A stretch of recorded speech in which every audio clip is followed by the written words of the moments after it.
আসসালামু আলাইকুম রহমতুল্লাহ। এই মসজিদটাতেই আমি জুমার নামাজ পড়ি এবং প্রায় সময় ওয়াক্তের নামাজও পড়তে আসি। যদিও কাজের কারণে সবসময় আসা হয় না। অফিসের ভিতরে নামাজ পড়া হয়। মসজিদের গম্বুজগুলো আমার থেকে বিশেষ করে খুব সুন্দর লাগছে। আর আশেপাশেও কিন্তু খুব সুন্দর, মানে গাছপালা আছে দেখেন। এটা হচ্ছে মসজিদের সাইডের গলি। খুব বড় বড় গাছ আছে, এখনো আপনার গাছের পাতা গজাইতেছে এরকম আর কি। দেখেন একটা জিনিস, এখন বর্তমানে কিরগিজস্তানে হচ্ছে গরমের সিজন চলতেছে। তো যদিও এখানে গরমের সিজন চলতেছে, আপনার অনেক ফাটাফাটি গরম, মানে রোদের মধ্যে আসলে অনেক গরম। তবে একটা জিনিস ভালো লাগছে আমার, সেটা হচ্ছে আপনি যখন কি করবেন, মানে ছায়ার মধ্যে, কোনো গাছের ছায়ার মধ্যে দাঁড়াবেন, আপনার গাটা মানে 5 মিনিট এর মধ্যে আপনার গা শীতল হয়ে যাবে, মানে এত ঠান্ডা হাওয়া। তো মানে এ দেশের এই জিনিসটা ভালো লাগে, মানে রোদ যতই হোক আপনি যখন ছায়ার মধ্যে দাঁড়াবেন তখন আপনার গা শীতল হয়ে যাবে। কিন্তু বাংলাদেশে এখন কিরকম গরম পড়তেছে যদিও আমি জানি না। বাংলাদেশে তো এমনিতে প্রচুর পরিমাণ গরম পড়ে, কিন্তু বর্তমানে কি অবস্থা সেটা কিন্তু আমি জানি না। তো অবশ্যই মসজিদটা আপনাদের থেকে কেমন লাগছে জানাবেন। এবং বর্তমানে বাংলাদেশে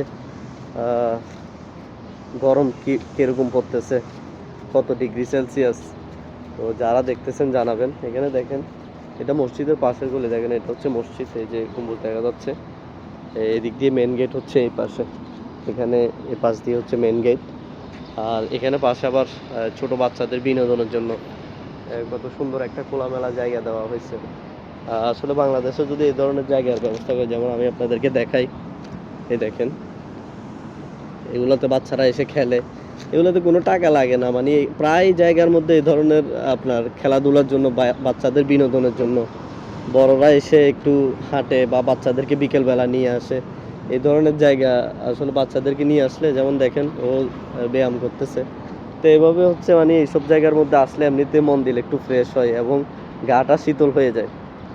তো আজকে আমি জোহরের নামাজ পড়ার জন্য আসছি, তো চিন্তা করছি যে একটু ভিডিওর মাধ্যমে যারা বাংলাদেশের আছে এনাদের সাথে শেয়ার করি, ওনারা দেখুক একটু। তো বিশেষ করে মসজিদটা কেমন লাগছে এবং হচ্ছে গরমের তাপ বাংলাদেশে কিরকম সেটা জানেন। এই যে মসজিদের বারান্দা, এটা এটা মসজিদের বারান্দা। এখানে জুমার নামাজ পড়ে এবং যখন ইয়ে আসে, আপনার ইফতারের সময় আসে, তখন রমজান মাসে এখানে ইফতারের আয়োজন করে। জি, আসসালামু আলাইকুম রহমতুল্লাহ।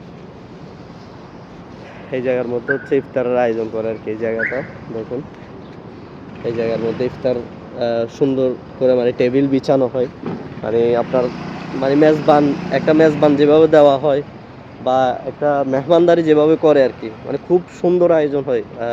আমাদের বাংলাদেশের মতো না, বাংলাদেশ থেকে অনেক ভিন্ন এই দেশে যে ইফতারের আয়োজন হয় আর কি, যেটা আপনার বারে কি বলে, রমজানের সময় আর কি। সব সময় প্রতিদিনেই মানে ওদের খুব আয়োজন থাকে। তো কেমন লাগছে জানাইন মসজিদটা, এখানে পড়ে নামাজটা দেখেন। তো মসজিদটা আমি আপনাদেরকে পুরোপুরি দেখানোর চেষ্টা করতেছি। তো দেখেন মসজিদটা দেখতে কেমন। আমার থেকে মসজিদটার গম্বুজটাই বিশেষ করে ভালো লাগে, আশেপাশের দৃশ্যগুলো এরকম। এখানে জুমার নামাজ আদায় করে সবাই, আর গম্বুজটাও খুব সুন্দর লাগে। চারদিকটা পরিবেশটাও ভালো। তো আমার থেকে বিশেষ করে মসজিদটা খুব ভালো লাগে, নিরিবিলি আছে। যদিও আশেপাশে আমরা তো মূল সিটির মধ্যে, মানে বিশকেক যে মানে রাজধানী, সেখানেই বসবাস করি। দেখেন এখানে অনেক বড় বড় কিন্তু বিল্ডিং আছে। যদিও কিরগিজস্তানে এই ধরনের বিল্ডিং খুব কম দেখা যায়। দেখেন অনেক বড় বড় বিল্ডিং দেখছেন, অনেক বড় বড় বিল্ডিং। আর এই জায়গাটা বিশেষ করে বাণিজ্যিক এলাকা, এখানে বেশিরভাগে গার্মেন্টস ফ্যাক্টরি বলেন বা বিভিন্ন ধরনের কারখানা এই জায়গার মধ্যে আছে। তো যাই হোক, ভিডিওটা অনেক লং হয়ে গেছে। ভালো থাকবেন সবাই। আবার এখন যেহেতু গরমের সিজন আসছে, আসলে কাজের কারণে আমি এদিক সেদিক খুব কম ঘুরতে পারি, কাজের খুব প্রেসারে থাকতে হয়। তো যার কারণে আপনাদেরকে বিভিন্ন সুন্দর সুন্দর জিনিস আছে কিরগিজস্তানে, সেগুলো দেখাইতে পারি না। ইনশাল্লাহ এখন গরমকাল আসছে, যখনই ফাঁক পাবো, সুযোগ পাবো, ভিডিওর মাধ্যমে আপনাদের সাথে শেয়ার করার চেষ্টা করব। আসসালামু আলাইকুম রহমতুল্লাহ।